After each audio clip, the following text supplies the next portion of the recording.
empezar a ver. Lo que vamos a empezar a ver es la realidad. ¿Qué han estado viendo hasta ahora? La idealidad. Cómo las soluciones se comportan idealmente con los dos modelos. Ahora bien, siempre ocurre que las soluciones son ideales y no muchas veces. No muchas veces. Están que la mayoría de las veces son reales. Entonces tenemos que solucionar el problema de lo que vimos, que por supuesto que nos va a servir todo lo que hemos visto, porque sobre estos modelos vamos a tratar de presentar los modelos reales. Vamos a ver primero cómo son las famosas curvas en un modelo real. Para eso les comparto pantalla.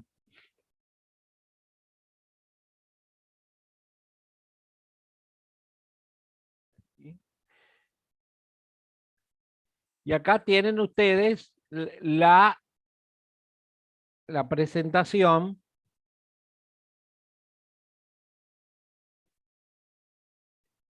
Y es, ¿qué pasa cuando las soluciones no son ideales?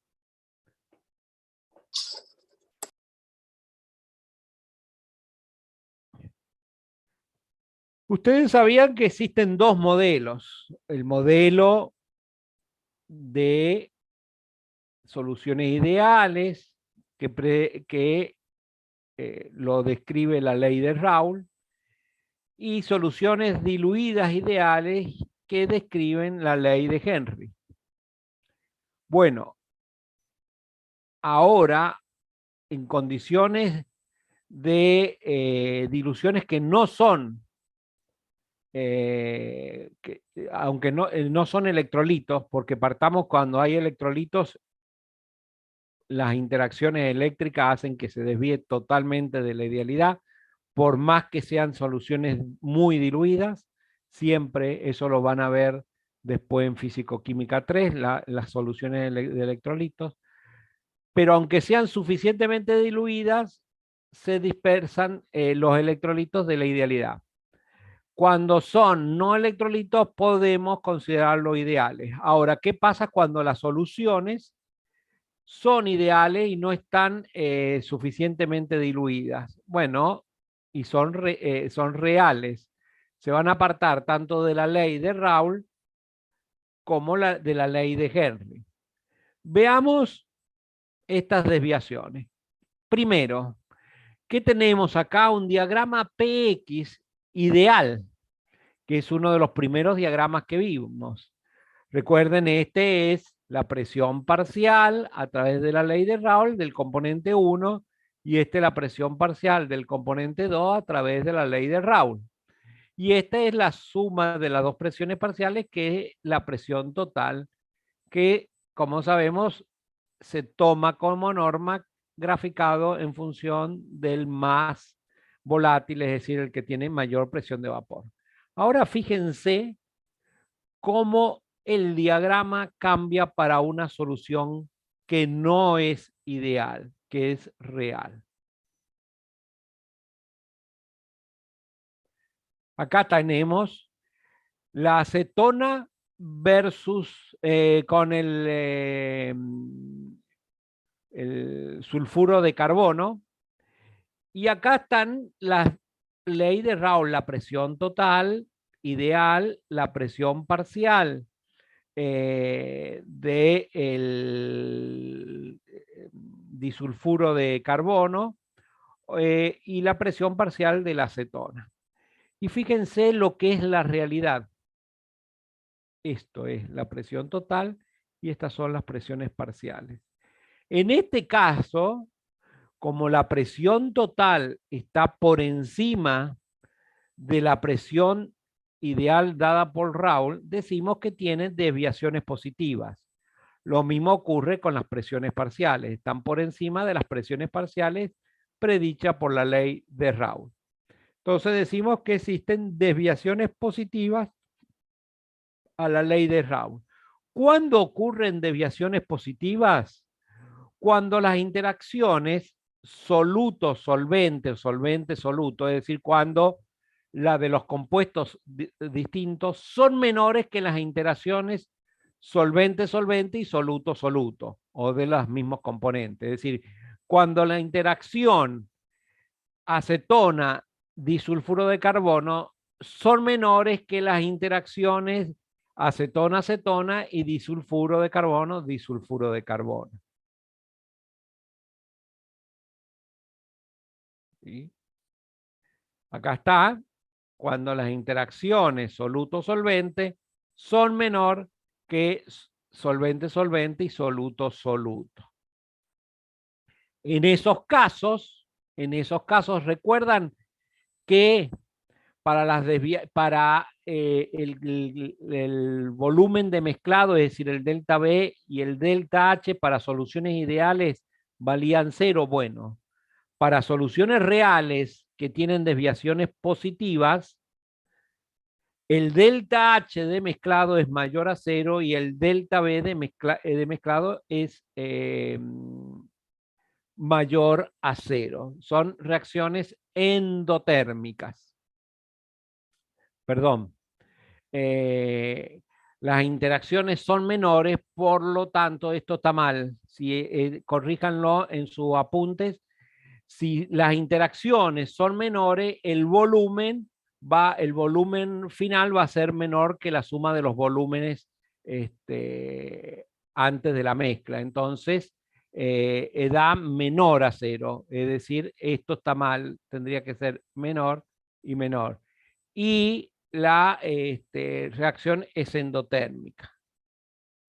¿Qué pasa cuando hay desviaciones negativas de la ley de Raoult? Acá está la presión total, acá está la presión parciales. ¿De quién tenemos? Acetona y cloroformo. Está en función del cloroformo. Acá fíjense que lo han hecho, lo han graficado al revés. ¿Sí? Lo han hecho en función del de menor presión de vapor.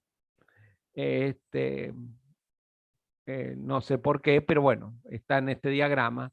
Pero lo importante de acá es que hay desviaciones negativas a la ley de Raoult, es decir, que la presión total y las presiones parciales están por debajo de la presión total predicha por la ley de Raoult y de las presiones parciales predichas por la ley de Raoult. ¿Estos qué son estas líneas? Estas líneas son las de cuando el sistema se comporta como solución diluida ideal. Y por acá se saca, acuérdense, la constante de Henry cuando trazamos una tangente en 0 a la curva real de las presiones parciales y de ahí se saca la constante de Henry, ¿sí? Leyéndola en el extremo opuesto. ¿Cuándo ocurren? Cuando las interacciones AB son mayores que la AA y la BB, es decir, que hay más interacciones cuando se mezclan que cuando no están mezclados. Y ahí la reacción es exotérmica y el delta M es el delta H es menor a 0 y el delta B es menor a 0. Fíjense en los diagramas, fracción molar del líquido y fracción molar del líquido y fracción molar del vapor. Acá que tenemos propano y pentano. Si ustedes recordarán, la curva de volatilidad era simétrica, es decir, que en el medio tenía el mayor desviación y luego era simétrica hacia ambos extremos. Bueno, cuando hay un equilibrio líquido-vapor real, esta curva ya no va a ser simétrica a esta recta auxiliar, sino que se va a desviar para un costado o para el otro. Tanto se va a desviar que puede aparecer esto, miren. Esto. Este es el metanol acetonitrilo. Se desvía, ya no es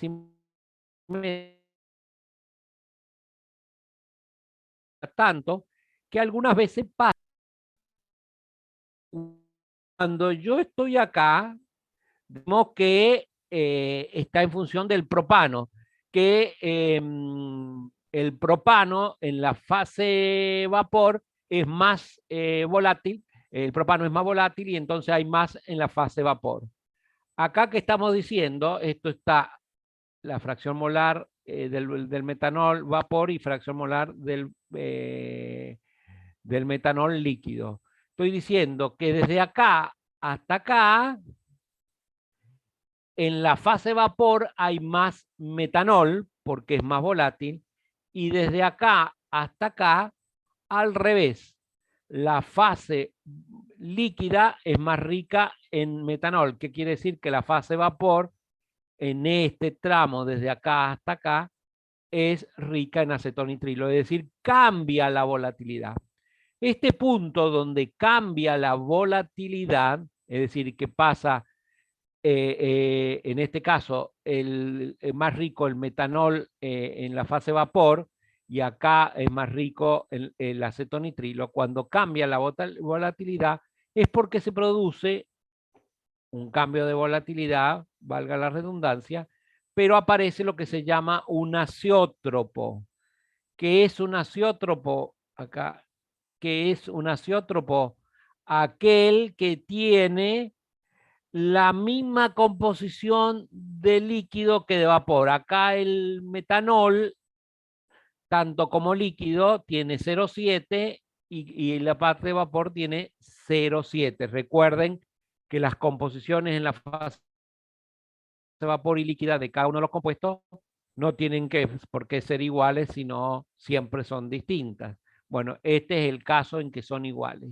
Cuando ocurre esto, el azeótropo no se puede proceder a la destilación simple o fraccionada porque este compuesto acá en este punto, o esta mezcla en este punto, se comporta como si fuera un puro.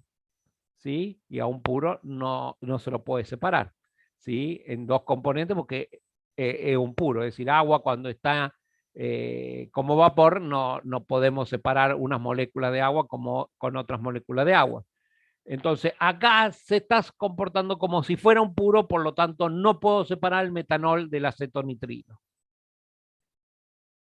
Acá hay otro con azeótropo. ¿Quién es? El ácido nítrico con el agua. Fíjense este diagrama, ¿sí? De un sistema real, fracción molar del agua. ¿Qué me está diciendo esta curva por debajo de la línea de auxiliar? Que acá el componente más volátil es el ácido nítrico. Y a partir de esta composición, que debe ser 0,62, 0,63, 0,64, quien es más volátil es el ácido, el agua. ¿Sí? Entonces, ¿por qué es importante este diagrama? Porque nos está indicando quién es más volátil, qué componente es más volátil con respecto al otro, es decir, quién está más en la fase de vapor, y además nos indica si existe un azeótropo o no. Acá está el azeótropo de ese componente. Otro, el agua furfural. Miren, fíjense, acá es la composición del furfural. En esta región, el furfural es más volátil. A partir de acá, el que es más volátil es el agua. ¿Sí? Totalmente una mezcla que es totalmente real. Bien. Y acá que tenemos el diagrama temperatura, fracción molar, tanto de la fase líquida como la fase vapor. Fíjense cuando existe un azeótropo, ¿sí? Como es la curva, ¿sí? Está la curva de puntos de temperatura de ebullición del líquido saturado y esta la del vapor, ¿sí?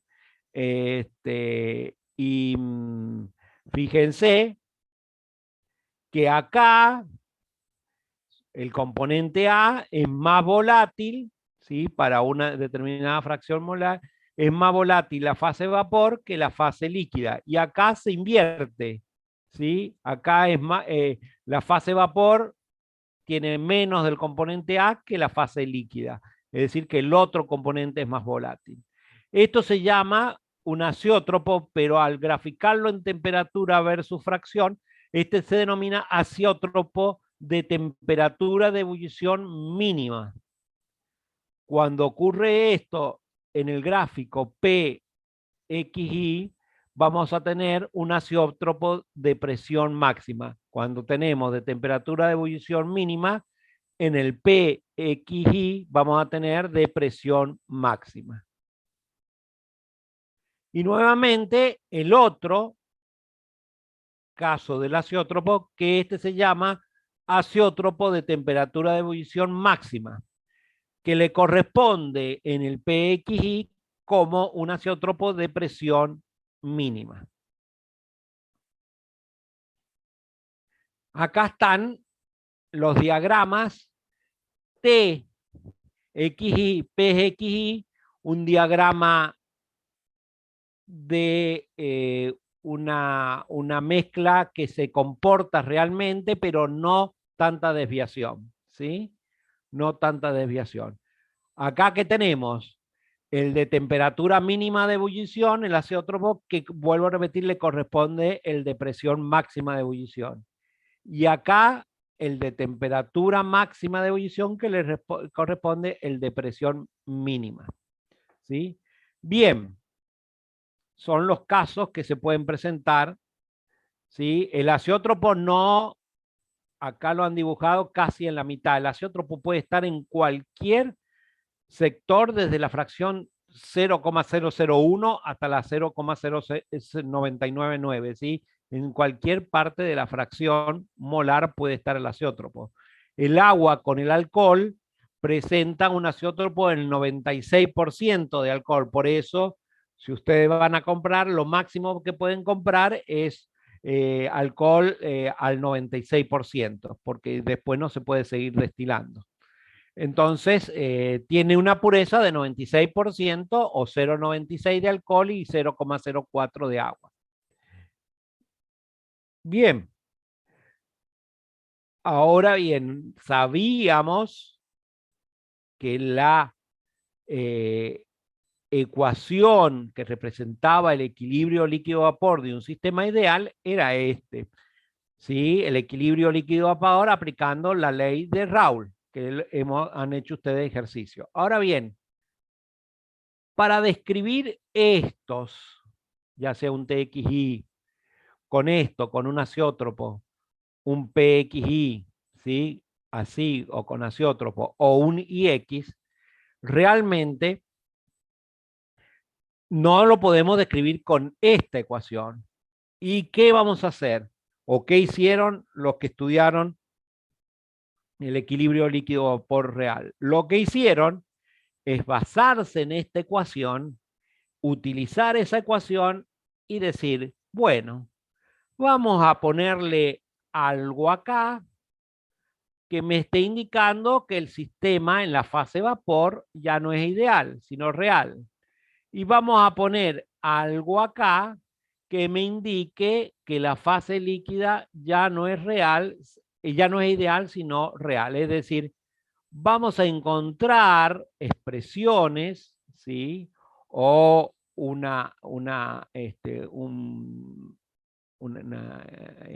factor de corrección a la fase vapor y un factor de corrección a la fase líquida.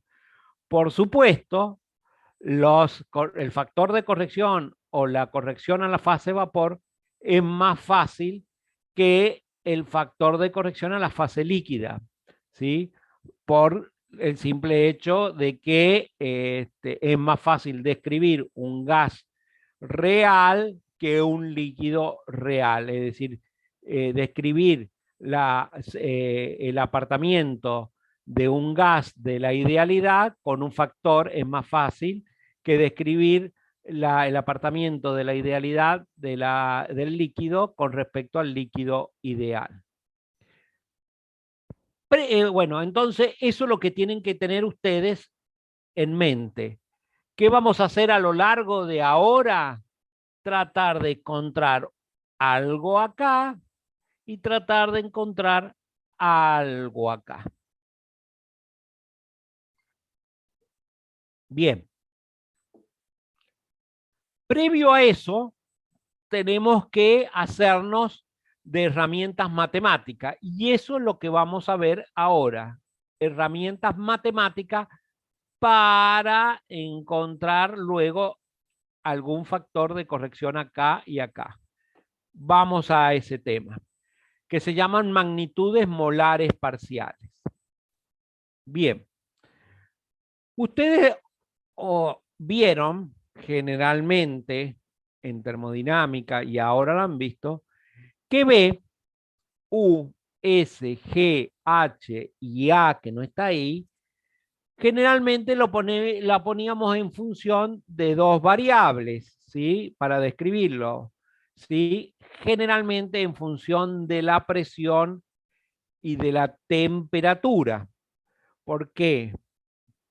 Hay algunas de estas funciones termodinámicas que no lo poníamos en función de presión y temperatura, pero generalmente tendíamos a ponerlo a presión y temperatura porque, vuelvo a repetir, el ingeniero químico trabaja con esas variables, presión y temperaturas, trabajando la presión y la temperatura para aumentar el desequilibrio.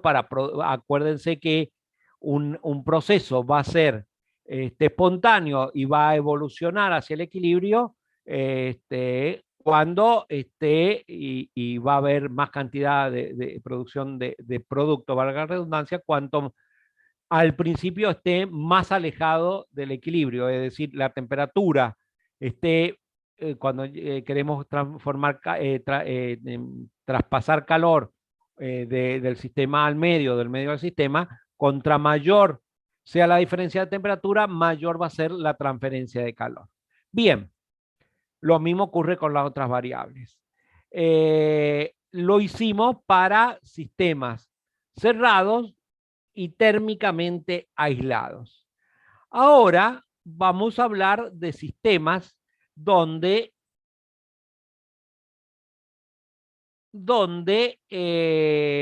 la propiedad no solo varía con la presión y el volumen, sino que va a variar con la masa o con los números de moles.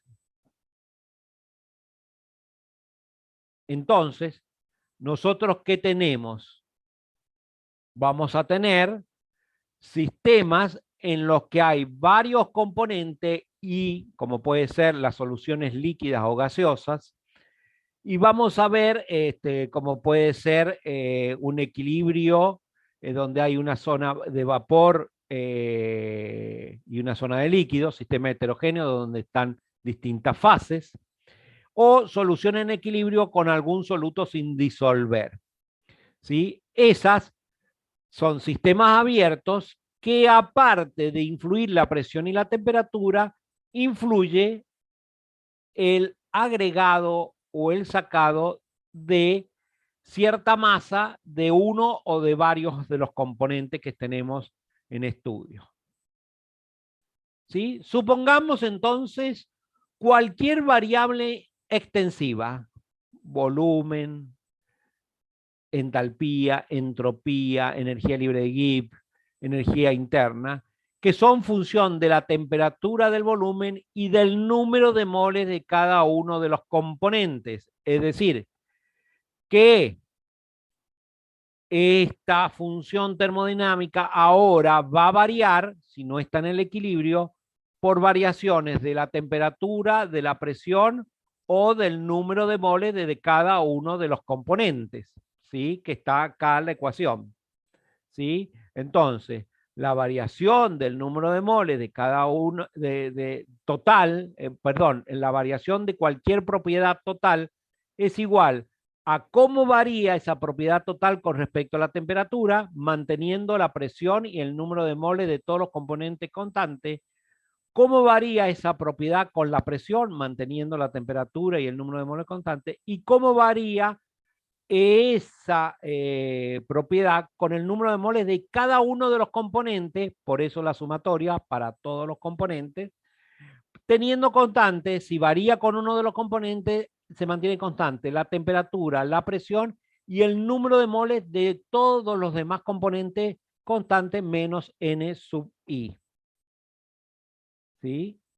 Menos N sub I. Ahora bien, a esto, a cómo varía la propiedad total con respecto al número de moles de uno de los componentes, manteniendo la presión, la temperatura y el número de moles de todos los demás componentes, menos el I constante, se llama propiedad parcial molar del componente I. Y lo vamos a representar con una barra sobre el símbolo de la propiedad considerada. Es decir, así.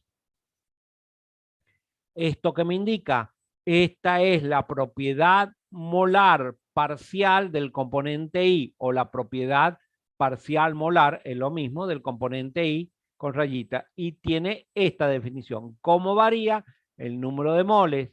¿Cómo varía la propiedad total con respecto al número de moles de ese componente I, manteniendo todo lo demás constante?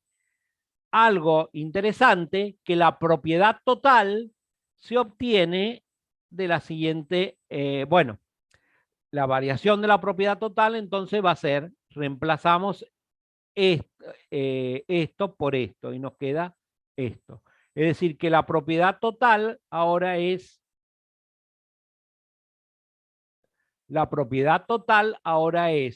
cómo varía esa propiedad con T, con P y con el número de moles de cada uno de los componentes. Para una transformación isobárica, esto es 0, isotérmica, esto es 0, nos queda que la variación de una propiedad total a T y P constante va a ser la sumatoria de la propiedad molar parcial, acá hay una rayita, por la derivada del número de moles del componente I. Y la propiedad total, es decir, esto integrado, me va a quedar así. Guarda con esta ecuación, por favor, ténganla en cuenta, es decir, cualquier propiedad total real es igual a la sumatoria de los números de moles del componente I por la propiedad molar parcial o la propiedad parcial molar de ese componente. Es decir, si son dos componentes, va a ser N1 por M1 raya más N2 por M2 raya.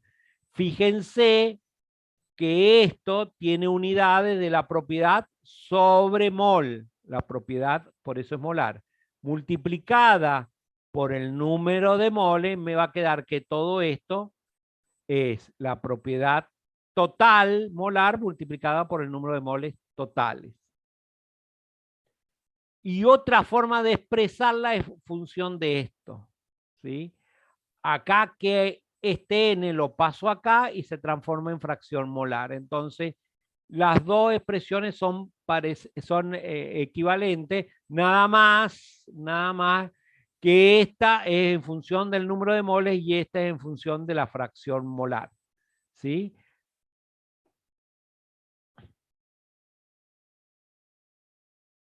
Y acá vemos para cada una de las propiedades. Fíjense, la energía interna molar parcial, el volumen molar parcial, la entalpía molar parcial, la entropía molar parcial y energía libre de molar parcial de Gibbs.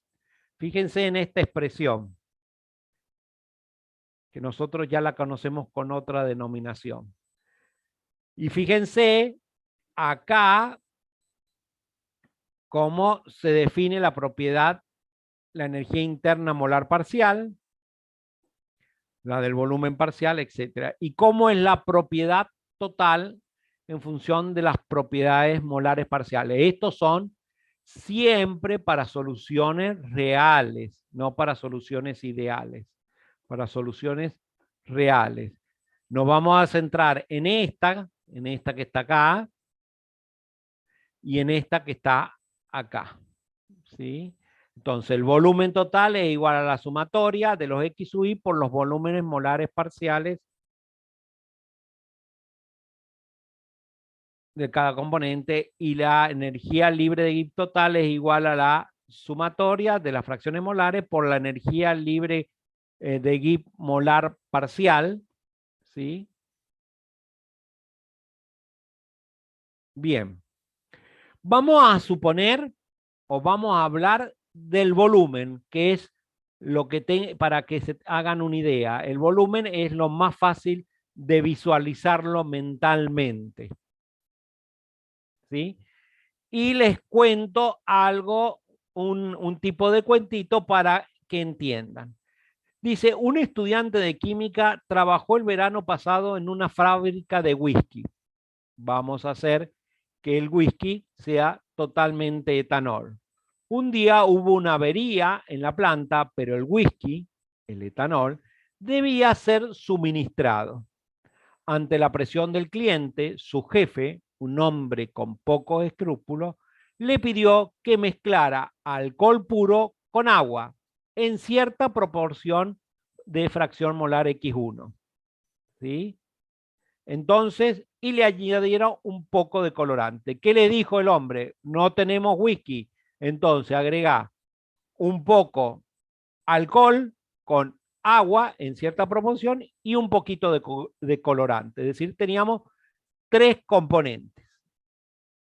Bien, veamos lo que hizo el estudiante de química. No le pareció una tarea difícil teniendo una tabla que recogía los volúmenes molares de alcohol y de agua pura. Fíjense esto, por favor.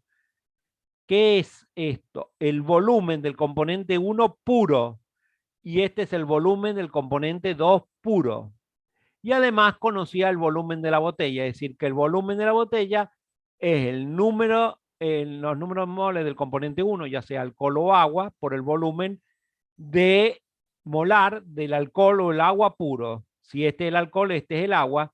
Y la fracción que le había dado, la fracción molar del componente 1, era el número de moles del componente 1 sobre los N1 más N2. El colorante, como era mínima cantidad, no lo tiene en cuenta.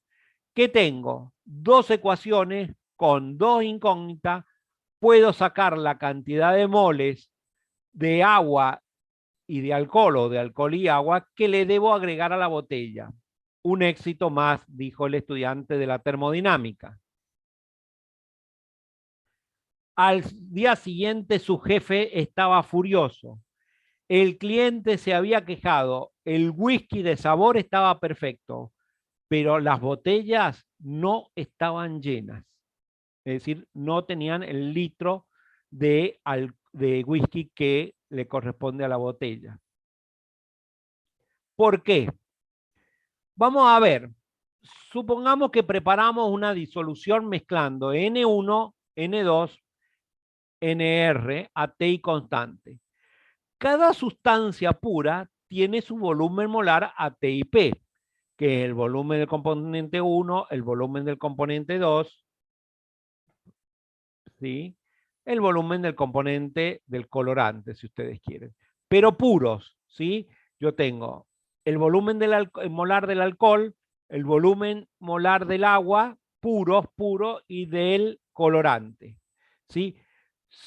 Entonces, fíjense, el volumen total de los componentes antes de mezclado, el volumen total de todos los componentes antes del mezclado, ¿qué va a ser? Va a ser, supongamos que esto es B1, va a ser B1 molar antes de mezclarlo por el número de moles del componente 1, más B2 molar puro por N2, más el colorante B3 por N3, que esto es muy pequeño. Yo sumo, ¿sí? Y me da que la suma de los volúmenes total antes de mezclar va a ser la sumatoria de los números de moles de cada uno de los componentes por el volumen del componente y en estado puro, ¿sí? Antes de mezclar. ¿Qué pasa cuando yo mezclo? ¿Qué pasa cuando yo mezclo? ¿Sí? Antes de mezclar eso. Después de mezclar, este volumen, que es la suma de cada uno de los volúmenes de cada uno de los componentes puros, el volumen total, este es el volumen total antes de mezclar, vuelvo a repetir, sumados.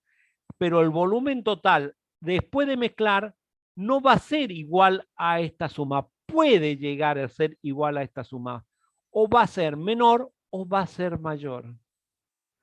¿Por qué el volumen de la disolución mezclada es distinto al volumen de los componentes puros sumados? Esa es la pregunta. Eso es lo que le pasó a ellos. Él sumó, perfecto, el volumen del alcohol por el número de alcoholes, más el volumen del agua puro por el número de moles de agua, más el volumen del colorante por el número de moles del colorante puros. Cuando lo mezcló, no se dio cuenta que el volumen total, cuando no se dio cuenta que el volumen total no le dio la suma de estos tres, o le dio menos o le dio mayor. En el caso del agua con el alcohol le va a dar menor. Fíjense, un mol de agua pura, solita, tiene un volumen molar puro de 18 mililitros. Pero un mol de agua en etanol tiene un volumen de 14 mililitros. Fíjense también la nomenclatura. Esto me está indicando que es el volumen del agua pura, solita. 18 mililitros por mol. Ahora, un mol de agua en etanol no tiene 18 mililitros por mol, sino que tiene menos 14 mililitros por mol. Y este es el volumen molar parcial. ¿Cuándo aparece el volumen molar parcial? Cuando se mezclan, ¿sí? Acá está mezclado. Me está diciendo que el agua, cuando se mezcla con el etanol, pasa de tener un volumen de 18 mililitros por mol a 14 mililitros por mol. La pregunta es ¿por qué? Y es fácil, ustedes ya lo saben, por las interacciones que existen cuando yo mezclo agua con etanol. ¿Sí? Las fuerzas intermoleculares, la diferencia entre el grado de empaquetamiento, como el agua y el etanol tienen diverso tamaño y forma diferente, acá, cuando están sola, el empaquetamiento, es decir, cómo se mezcla la molécula de agua con otra molécula de agua, es diferente, es decir, cómo se arreglan espacialmente, ¿no? Como, es diferente al arreglo, al empaquetamiento de una molécula de etanol con una molécula de agua. Eso, ese empaquetamiento y a esas fuerzas intermoleculares hace que el volumen total real después de la mezcla sea distinto al volumen total antes de la mezcla. ¿Sí? Entonces las fuerzas intermoleculares del solvente-solvente es distinta al del soluto-soluto. Y cómo se mezcla el solvente entre sí, las moléculas del solvente, sí, y cómo se mezclan las moléculas entre sí del soluto, es diferente a cómo se mezclan al empaquetamiento soluto-solvente. Entonces, el volumen ocupado por un número dado de moléculas de agua depende de la intensidad de las moléculas que lo rodean. Antes tenía de mezclar las mismas moléculas de agua que rodeaban al agua, ¿sí? Entonces, ¿sí? Cuando lo mezclo con el etanol puro, ya voy a tener moléculas en la molécula de agua está rodeada por otras moléculas de agua y por el etanol. Entonces, hay interacciones diferentes a las anteriores y empaquetamientos diferentes. Entonces, el volumen molar parcial de una sustancia A en una mezcla es la variación del volumen total producida por la adición de un mol de A un elevado volumen de la mezcla. Esta es la definición de volumen molar parcial. El volumen molar parcial, perdón, de una sustancia en una mezcla es la variación de volumen producida por la adición de un mol de A un elevado volumen de la mezcla.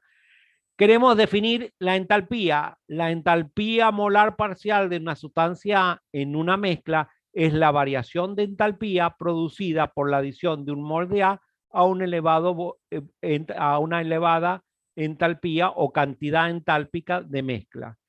La energía libre de Gibbs parcial de una sustancia A en una mezcla es la variación de la energía libre producida por la adición de una molécula a una elevada energía libre de la mezcla. Los volúmenes molares parciales varían con la composición. ¿Qué significa? Que cuando yo tengo agua, el volumen molar es de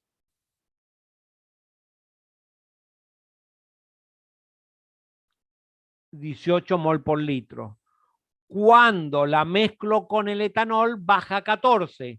Cuando le agrego una segundo mol de agua, ese volumen parcial ya no es 14, cambia. ¿Por qué? Porque van cambiando constantemente a medida que le agregamos moles de una sustancia a otro, van cambiando las interacciones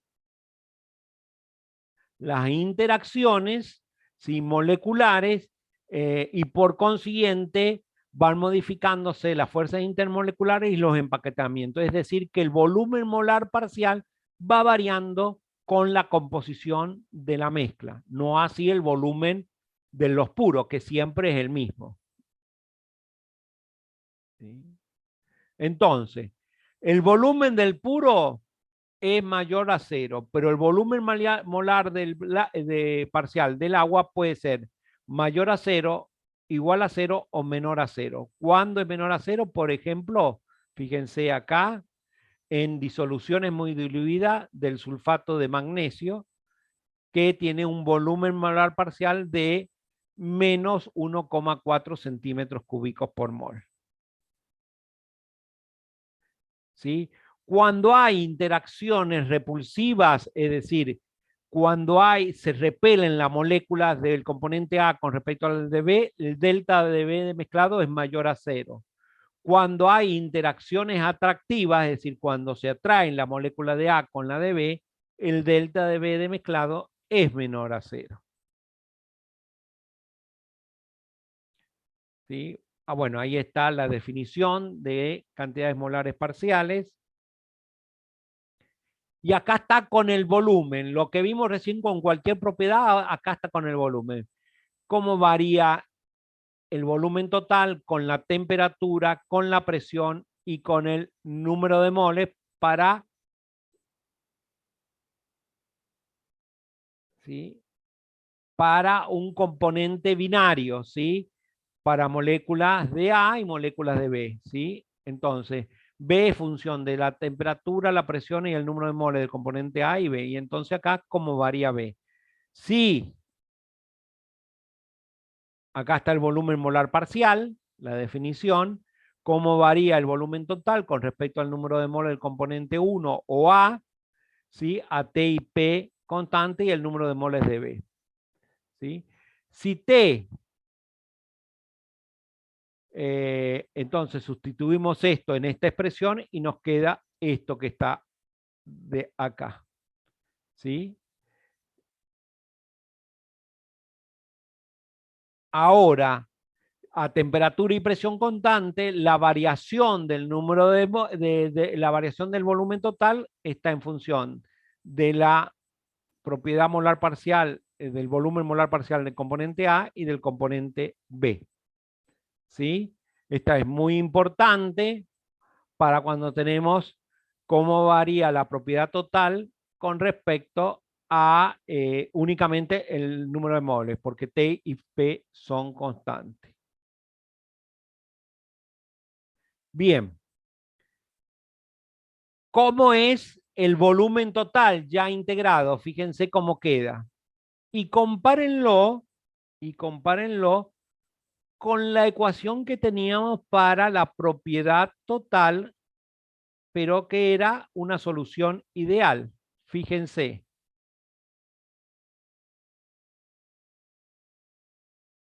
Esa es.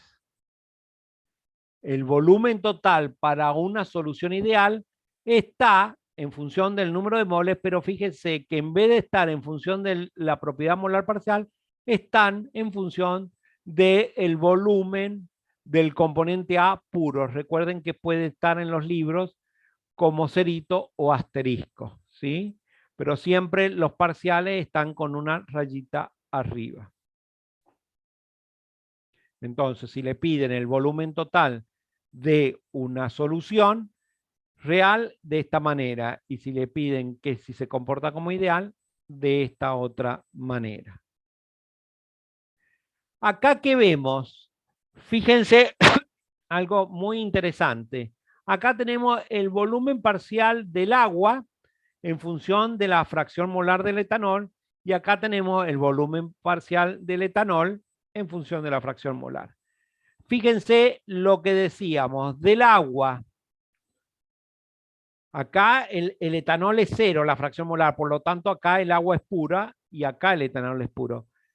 Cuando el agua pura, habíamos dicho que el volumen molar era 18 mol por litro y que si le agregamos un mol abruptamente pasa a 14 mol por litro. ¿Sí?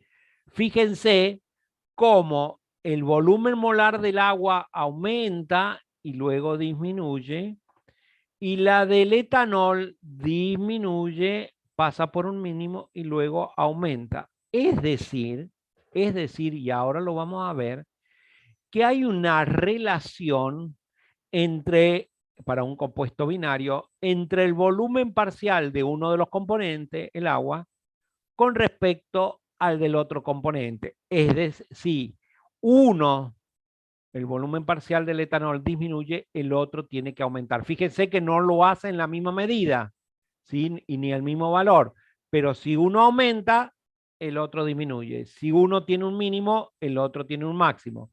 Si el otro, en este caso, aumenta, el agua disminuye. Tiene que haber una relación entre el volumen molar parcial de uno de los componentes con respecto al volumen molar parcial del otro componente.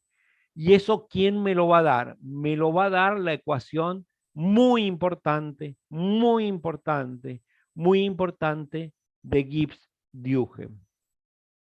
¿Sí? Entonces, resumen, antes de mezclar, el volumen total es la sumatoria de los números de moles de cada uno de los componentes por el volumen de cada uno de los componentes puro.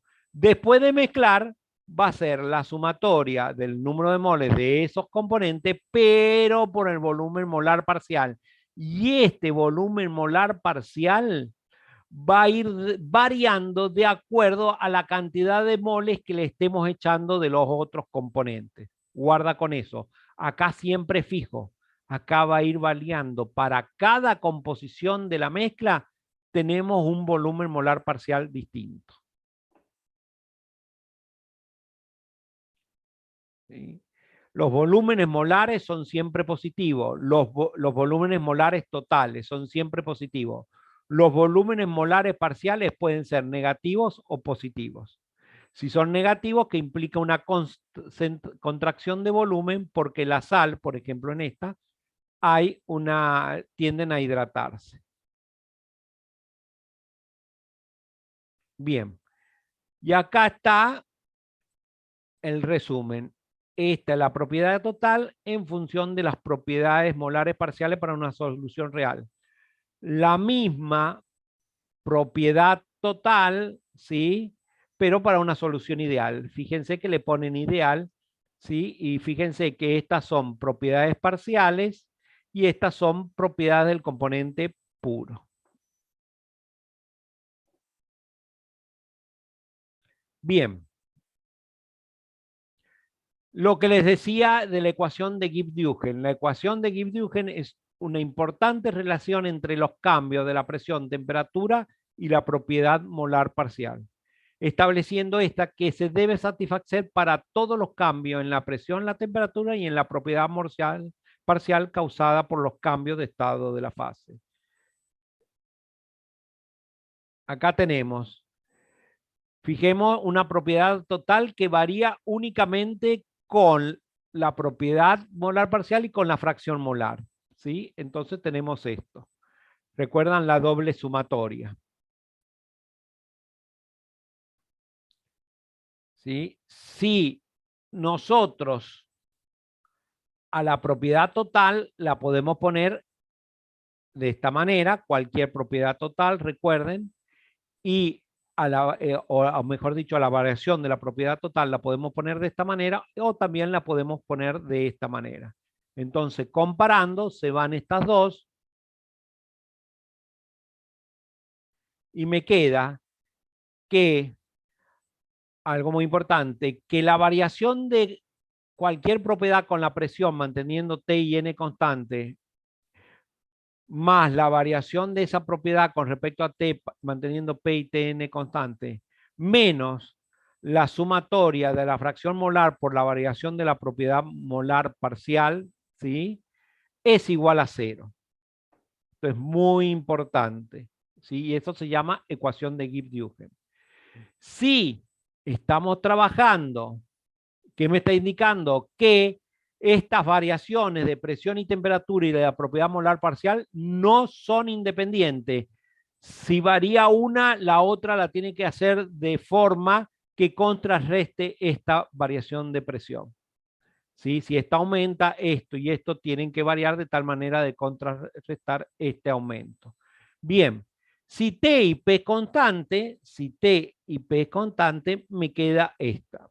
Sí, sí, también llamada ecuación de Gibbs-Duhem, que esta ecuación yo les decía es sumamente importante, a T y P constante, valga la redundancia. ¿Por qué? Porque me dice cómo va a variar, ¿sí? Cómo va a variar la propiedad molar parcial de uno de los componentes con respecto a la del otro componente. Supongamos que tenemos dos componentes, es decir, una solución binaria, ¿sí? Para el volumen que vamos a tener esto desarrollado, tengo esto, X1 por dB1 por la variación del volumen molar parcial componente 1 con respecto a X1. Y esto. Si nosotros lo despejamos, ¿sí? Vamos a ver que podemos poner B2 o B1 en función del otro componente. Y como vimos recién, si uno aumenta, como esto va a pasar para el otro lado, ¿sí? Si esto aumenta, me está diciendo, esto pasa para el otro lado, me queda menos, que esto tiene que disminuir, ¿sí? Entonces indica que las variaciones de las magnitudes parciales morales con respecto a la composición del sistema no son independientes a una temperatura y presión constante, ¿sí? Fíjense cómo queda, ¿sí? Cómo varía B2 con respecto a X1 como menos X1 sobre X2 por dB1 con X1. Supongamos que el agua es 1 o no, bueno, el etanol es 1. Entonces, el etanol acá es negativo, es decir, que este negativo con este negativo se hace positivo, es decir, que tiene que ser positivo. Acá hay un mínimo, es decir, que esto,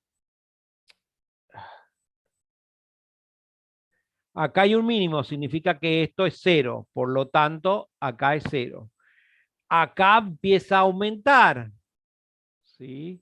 Entonces, esto es positivo. Con este negativo se me hace negativo, por lo tanto, el agua tiene, el volumen parcial tiene que disminuir, ¿sí? No lo hace en la misma proporción, vuelvo a repetir, porque fíjense que está multiplicado por fracciones molares, ¿sí? Entonces, no lo hace en la misma proporción, que si este disminuye, este aumenta, pero no en la misma proporción.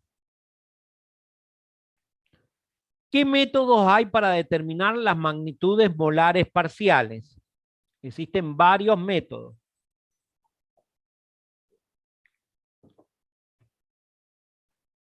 hay bastante, pero está el método analítico de la pendiente, el de las intersecciones o ordenadas extremas y el método de los volúmenes de mezcla, que es los que vamos a ver. En este orden disminuye la exactitud. Este es el más exacto, este el intermedio y el menos exacto, el método de los volúmenes de mezcla. Método analítico es una forma fácil de expresar la propiedad deseada para un rango amplio de composiciones. Consiste en tomar una cantidad constante de uno de los componentes y agregar cantidades variables del otro componente y medir el valor de la propiedad de interés para la solución o la variación de esta. ¿Sí? Veamos esto. Acá que tenemos volumen total en función de la cantidad del número de moles de A. ¿Sí? Entonces, ¿qué vamos haciendo? El volumen le vamos aumentando cantidad de A. Por lo tanto, va a ir variando el volumen total y vamos a conseguir esta curva. ¿Sí? Va a aumentar y luego va a ir disminuyendo. ¿Sí? A este volumen lo podemos poner en función del número de moles de A. Por ejemplo, el volumen total, que es este negro, es A más BNA más CNA al cuadrado menos 1. Supongamos que encontramos que el ajuste de esta curva responde a esta ecuación, donde A y B son constantes empíricas. ¿Cómo calculamos los volúmenes molares parciales? ¿Sí? Derivando B con respecto a NA. ¿Sí? Entonces, derivamos B con respecto a Na y tenemos el volumen molar parcial del componente A, manteniendo P, T y NB constante. Y nos queda esto. ¿Sí? Ahora, para cada Na, supongamos acá, vamos a tener el volumen molar parcial para esta cantidad de A. Acá vamos a tener, acá reemplazamos Na por este valor A. Ahora reemplazamos este Na por B y vamos a tener el volumen molar parcial de este componente del componente A, pero a la cantidad B. Y fíjense que este es positivo y este es negativo. Es decir, que a veces da positivo el volumen parcial y otras veces negativo. El método de la intersección o las ordenadas también se conoce con el nombre de estos dos señores porque es los que lo presentaron y es muy utilizado, pues permite obtener las dos magnitudes parciales molares en forma analítica o en forma gráfica. Dice, representemos por Z el valor medio de la propiedad Z de una solución binaria, es decir, Z es N1 más N2 por Z. A temperatura y presión constante, derivamos esta ecuación con respecto a N2. Si lo derivamos con respecto a N2, que es la propiedad molar parcial del componente 2, nos queda esto que está acá. ¿Sí? Si derivamos esta ecuación con respecto a N2, nos queda esta ecuación.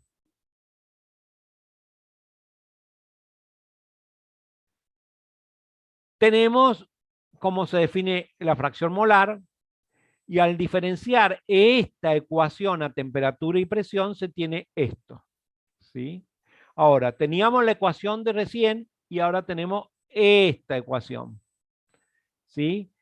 Si despejamos N2 de esta ecuación,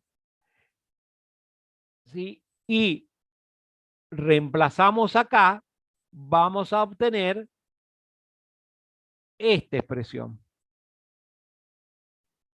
La propiedad molar parcial de 2 es Z, el valor de la propiedad, menos X1 por la variación de Z con respecto a X1 a T, P y N constante.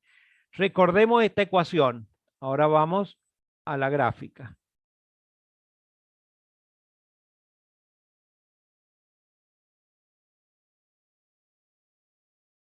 ¿Sí? Ahí está la ecuación de recién. Y fíjense, acá tenemos Z. Acá tenemos cómo varía Z con la fracción molar. ¿Sí? Y queremos hallar la propiedad molar parcial a esta composición X1. ¿Sí? A esta composición X1. ¿Qué hacemos? Trazamos una tangente en la curva de cómo Z varía con la composición. Trazamos una tangente, que es el punto P. ¿Sí? ¿Qué tenemos? X1 varía así en este sentido. Va desde 0 a 1. Y X2 varía al revés. Bien. Es decir, que para X1, la propiedad Z vale el valor C. ¿Sí? Para X1, el valor C. Tenemos esta tangente, trazamos esta línea y vamos a trabajar con los triángulos. Veamos. CA es igual a CP por la derivada de Z con respecto a X1 a T y P constante. Esto es la definición de tangente. La tangente en este ángulo es cateto opuesto sobre cateto adyacente. Cateto opuesto sobre cateto adyacente. ¿Sí? La tangente de este ángulo, que es esto que está acá. Pero CP es X1. Entonces CA es X1 por la tangente del ángulo este.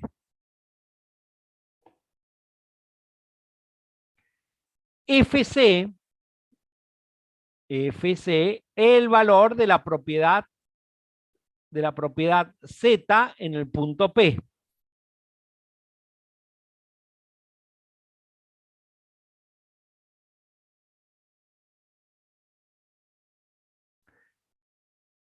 Volvemos a esta, a la propiedad molar parcial. Z2 es igual a Z menos X1 por esto. Es decir, si reemplazamos a Z por FC y a X1 la derivada de Z por CA, me queda que la propiedad molar parcial del componente 2 es FA. Es decir, que si nosotros trazamos la tangente en ese punto donde choca y donde X2 se hace igual a 1, tenemos la propiedad molar parcial de ese componente, el componente 2, para este punto.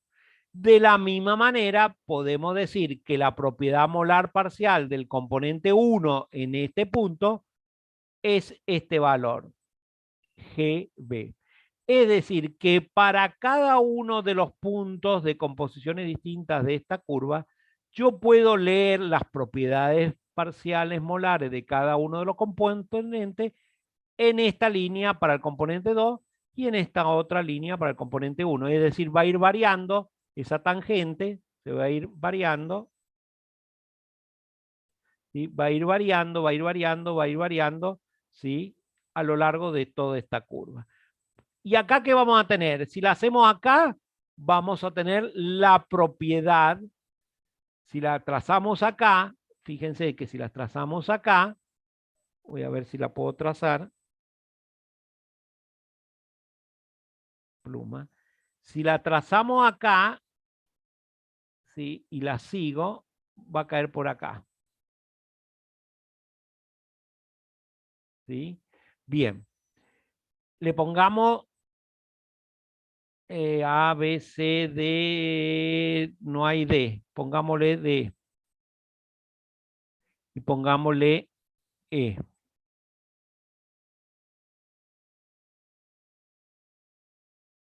¿Sí? Acá, estamos acá, ¿no?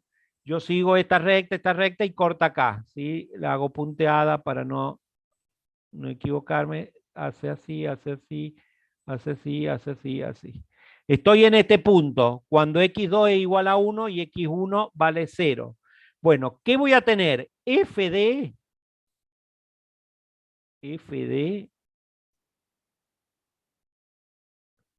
va a ser igual, ¿sí? Si FA era Z2 molar parcial, va a ser Z2, pero cuando está puro, porque el componente 2 está solo. Y G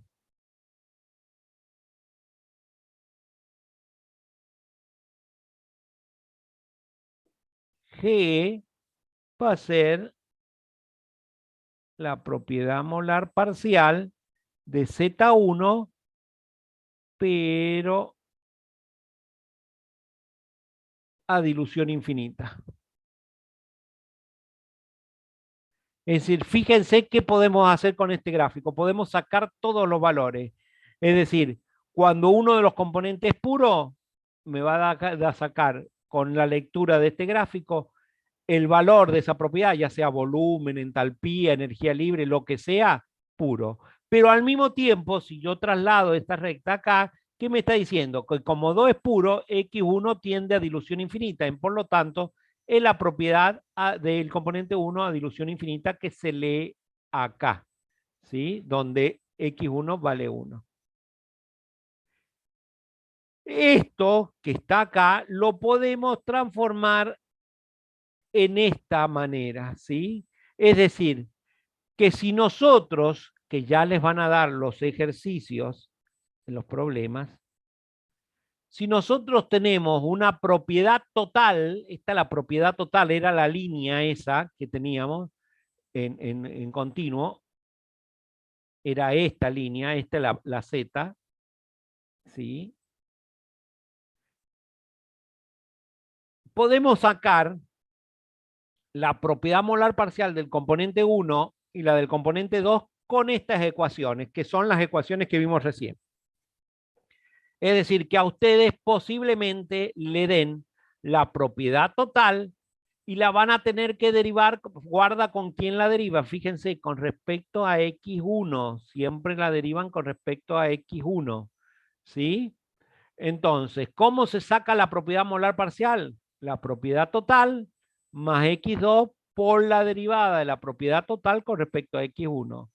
Y la propiedad molar parcial del componente 2 como la propiedad total menos X1 por la derivada de la propiedad total con respecto a X1.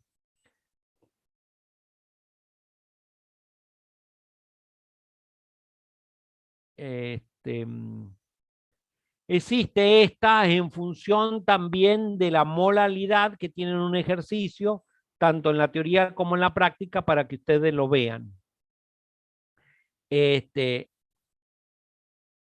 Y luego el método de los volúmenes de mezcla, que también tienen un tipo de ejercicio. ¿Qué se grafica? Acá no se grafica el volumen de la mezcla o puede ser la entalpía de mezcla o la energía libre de Gibbs de mezcla.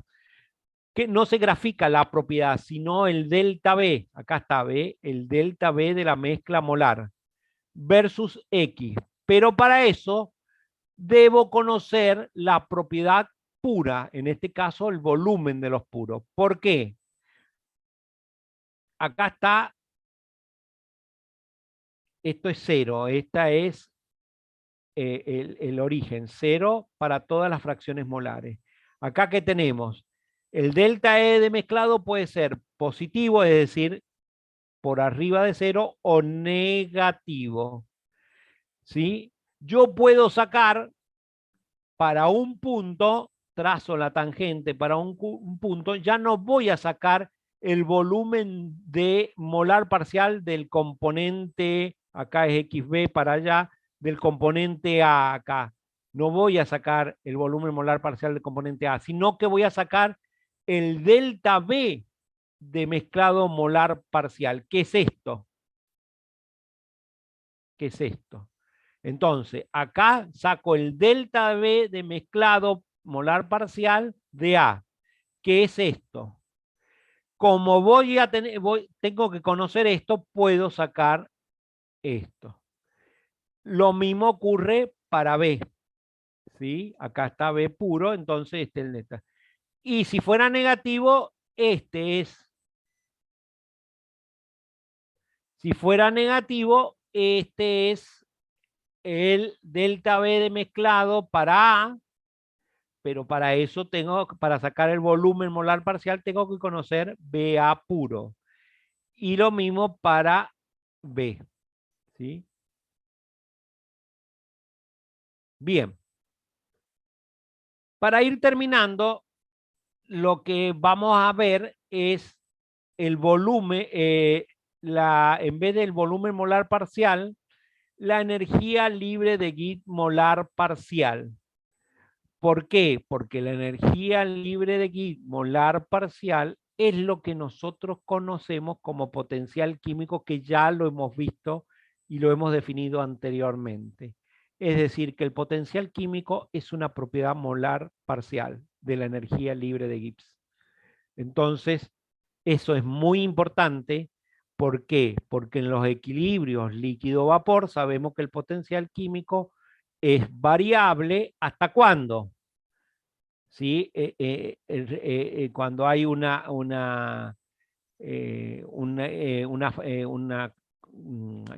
intercambio de fases, de fase líquida a fase vapor, de fase vapor a fase líquida, hasta que el potencial químico se equilibre, ¿sí? Es decir, que ahora podemos decir que cuando estamos hablando de equilibrio líquido, del equilibrio de fase, hay un desequilibrio al principio, la propiedad molar parcial o la energía libre de Gibbs molar parcial son diferentes. ¿Hasta cuándo? Hasta que se equilibran, hasta que llega al equilibrio. Lo mismo que vimos recién para el volumen, lo podemos describir para la energía libre de Gibbs. Es decir, que nosotros podemos sacar la energía libre de Gibbs molar parcial o el potencial químico, ¿sí? A partir de ecuaciones que dan a G en función del número de moles de componente A. Si lo derivamos, estamos hallando el potencial químico de el componente en este punto A, de este componente en el punto B. También se aplica la ecuación de Gibbs-Duhem, la misma que hemos visto nosotros. En el equilibrio se tiene que esto igual a 0 y B de P menos S de T más la sumatoria de mu sub I por diferencial NI es igual a 0. Y a esta ecuación se la denomina ecuación de Gibbs-Duhem, propuesta por Gibbs y por Pierre Duhem en 1875 Gibbs y en 1886 Duhem, que es súper importante, ¿sí? Ya lo hemos visto, para el uso cuando esto es igual a 0, el equilibrio de fase. Y si estamos trabajando a presión y temperatura constante, era la ecuación que nosotros vimos al principio en la primera clase, segunda clase. ¿Sí? Ahí está la ecuación.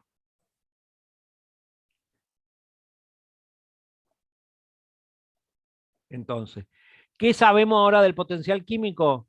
¿Qué es la energía? Es una propiedad molar parcial. Es la energía libre de Gibbs molar parcial. ¿Cómo varía la propiedad total con respecto al número de moles del componente I, manteniendo T, P y NJ, es decir, los números de moles de los otros componentes distintos de I? ¿Sí? Y acá está la ecuación de Gibbs a T y P constante. ¿Cómo podemos obtener la variación de la energía libre del potencial químico de uno de los componentes en función del otro? Esto es muy importante. Recuerden, cuando le dan la variación la variación del volumen de uno de los componentes o la variación de la energía libre de uno de los componentes o la variación de entalpía de uno de los componentes, con esta ecuación puedo hallar cómo varía el otro componente.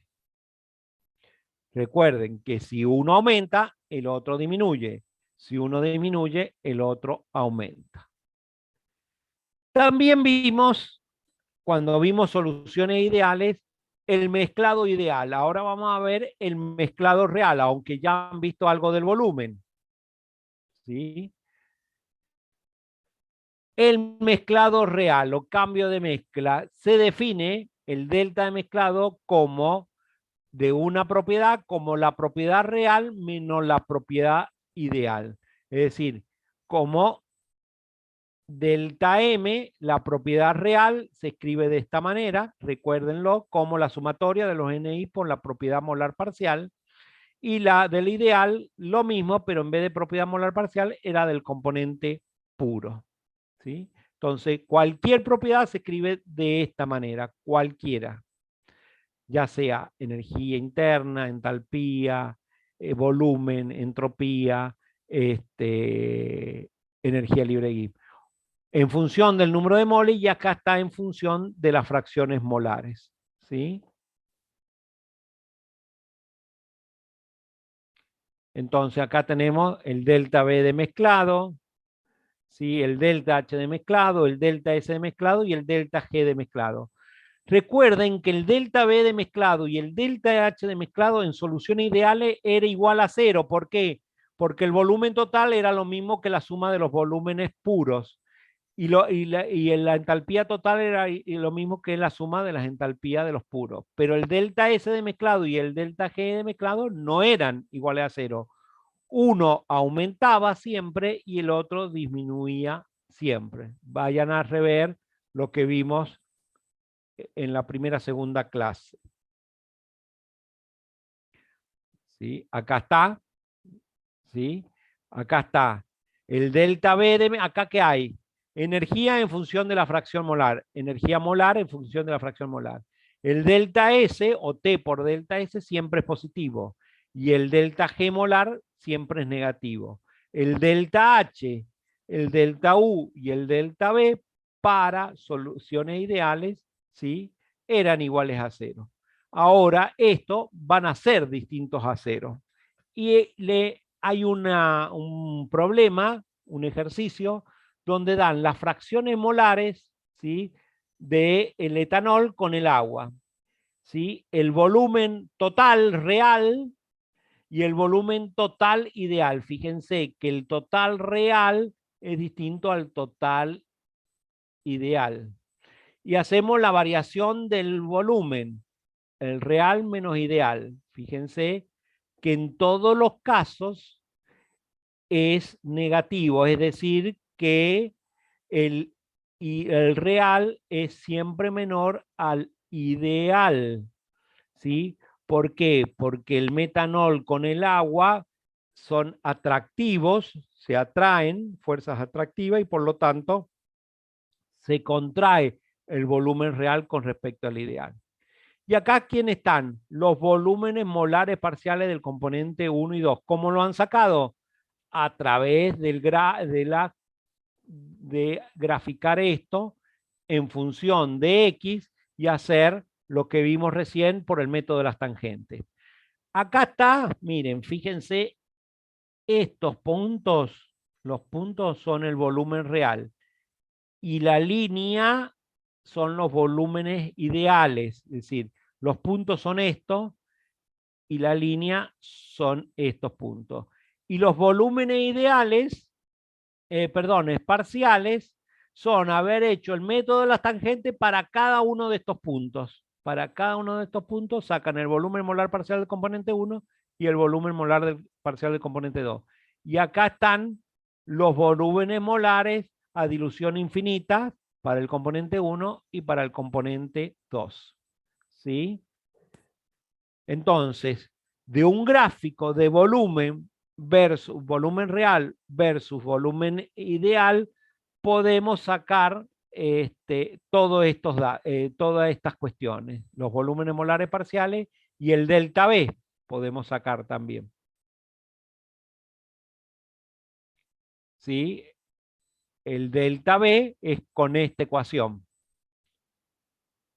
¿Sí? Entonces, X1 por el volumen parcial del componente 1 más X1 por el volumen del componente 1 ideal. Siempre es este es el componente para X1 igual a 1, este es el B1 puro y este es el B2 puro. Bien. ¿Sí? Y el B1, el volumen molar parcial del componente 1 y del componente 2 se puede sacar de de las ecuaciones que les mostré recién. Bien, acá fíjense que me está dando los volúmenes reales y los volúmenes ideales, ¿sí? Acá está más grande para que se vea que el volumen real es diferente al ideal y de ahí se pueden sacar los volúmenes los volúmenes parciales de cada uno de los componentes.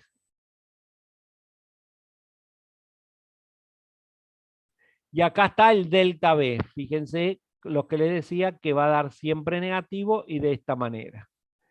Pueden dar todos positivos, sí.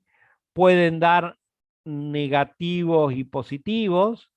Pueden dar positivos y negativos. Cuando ya no son las interacciones, sino el arreglo, perdón, ¿cuándo puede dar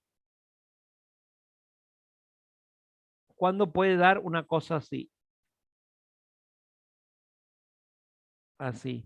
Cuando es más importante el arreglo. Recuerden que los cambios de volumen o de las otras propiedades se debe a las interacciones y al arreglo espacial cuando las moléculas se van a meter sobre las otras moléculas, ¿sí? Entonces eso puede hacer que el arreglo espacial no les permita entrar sobre la otra molécula, entonces hay una expansión, ¿sí? Acá, cuando hay poco del componente 1, se pueden meter dentro del componente 2 y acá resulta que por la forma que tiene el componente 1, cuando ya hay más componente 1, no se puede meter dentro de la otra molécula y puede dar de esta manera. No es tanto por las interacciones que se repelen o se atraen, porque siempre el componente 1 se va a repeler con el componente 2, supongamos, ¿no? Y lo mismo con el cambio de entalpía, lo mismo ocurre. Es muy importante el cambio de entalpía por cuando se mezclan componentes, ¿sí? Porque puede haber una gran, se mezcla y puede haber una gran absorción de calor o una gran disipación de calor, y eso hay que tenerlo en cuenta porque si tenemos que mantener la mezcla a temperatura constante, bueno, hay que estar agregándole o sacándole calor.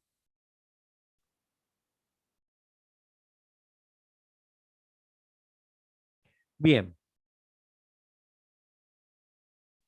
Fíjense acá, tenemos del metanol y agua también a 19,7 grados centígrados y un bar. ¿Sí? Acá está el delta H de mezclado, fíjense, son negativos, y acá está el delta H parcial del mezclado del componente 1 y el delta H parcial del componente 2. ¿Sí? Y acá está, fíjense, este que está acá, este que sigue, esperen que les voy a puntero enlace, este que está acá, así, es el calor de mezclado, el delta H, este que está acá. Y esto que está acá, y esto que está acá, son estos y estos. El calor de mezclado parcial de cada uno de los componentes. Bien. Quería ver esto. Fíjense el calor de mezclado, que acá da exotérmico, porque se libera calor, delta H menor a 0. Y fíjense cómo era el de un ideal. Valía 0 siempre. Por eso es tan importante saber si va a liberar o absorber calor, ¿no? Porque puede haber una gran desprendimiento o gran absorción de calor. Bien. Chicas, chicos, ¿qué es esto? Esto es solamente, todavía no hemos empezado a ver, qué es o qué parámetros vamos a utilizar para poder arreglar o poder mejorar la parte vapor y la parte líquida de un equilibrio líquido-vapor. No, todavía no hemos visto nada. ¿Qué hemos visto? Hemos visto cómo se comportan las soluciones reales frente a las soluciones ideales. cómo se comporta el volumen, cómo se comporta la entalpía y también hicimos paso a cómo se comporta la energía libre de Gibbs, porque es muy importante. Esa va a ser importante, la energía libre de Gibbs, el potencial químico, cómo se comporta, porque a partir de ahí vamos a poder utilizar la energía libre de Gibbs molar parcial, ¿sí? Que es el potencial químico, lo vamos a poder utilizar como una herramienta para poder obtener el coeficiente que me va a medir la desviación de la idealidad de la fase vapor primero y después de la fase líquida. ¿Cómo? Utilizando un concepto que ustedes vieron el año pasado al terminar, que se llaman propiedades residuales, ¿sí? Y también utilizando un concepto nuevo, que lo vamos a ver la semana que viene, que es la presión, entre comillas, esto no es tan así, la presión corregida que se llama fugacidad. Entonces, repito, ¿qué hemos visto hoy? Cómo se comportan las soluciones reales con los volúmenes, con las entalpías fundamentalmente. ¿Cómo las determinamos a ese comportamiento real, que son los volúmenes parciales molares o la entalpía parcial molar, o en último caso, si queremos hablar de la energía libre, del potencial químico, la energía libre molar parcial? Ustedes van a hacer ejercicios de estos, de cómo obtener estas propiedades molares parciales, ¿sí? Y la semana que viene vamos a empezar a ver lo que es, vuelvo a repetir, a obtener el coeficiente que me mide la desviación de la idealidad de los gases. Luego vamos a medir o vamos a obtener el coeficiente que mide la desviación de la idealidad. Esos coeficientes tienen que ver con la energía libre de Gibbs. Siempre tienen que ver con la energía libre. Volvemos siempre al mismo, a la misma función. La energía libre de Gibbs, ya se lo hemos repetido varias veces, tiene mucha importancia en estos temas. Si no tienen dudas, si tienen alguna consulta, háganmela, si no, los dejo libres.